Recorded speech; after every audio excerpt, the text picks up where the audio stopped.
আমি বৰ্তমান আছোঁ মৰাণ টিংখং সংমণ্ডলৰ জলসিঞ্চনৰ দ্বাৰা স্থাপিত টিংখং উপসংমণ্ডল জলসিঞ্চনৰ দাঁপাম টিপমীয়া গাঁৱৰ হাইব্ৰিড স্কিমত তাৰে এজন খেতিয়কৰ সৈতে আমি দাদা আপোনাৰ নাম?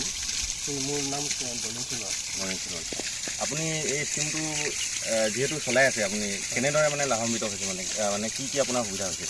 এই স্কিমটো পোৱাৰ পৰা আমাৰ লাভান্বিত হৈছে কঠীয়া পোৱাৰ পৰা আদি কৰি অন্যান্য ৰবি শস্যৰ পৰা আদি কৰি খেতিবোৰত কবিৰ পৰা আদি কৰি আলু চালুলৈকে তাৰপৰা মানে য'তলৈকে সৌৰশক্তি দ্বাৰা চলিছে সৌৰশক্তি আমাৰ তেলৰ পৰা আদি কৰি অন্যান্যখিনিত আমাৰ সুবিধা হৈছে।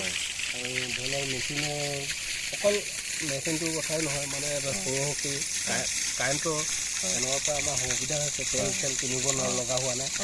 তাৰপিছত আৰু লগতে আমাৰ ওচৰত দাঁতি কৰিছে আৰু গোটেইখিনি ৰাইজৰো সুবিধা হৈছে।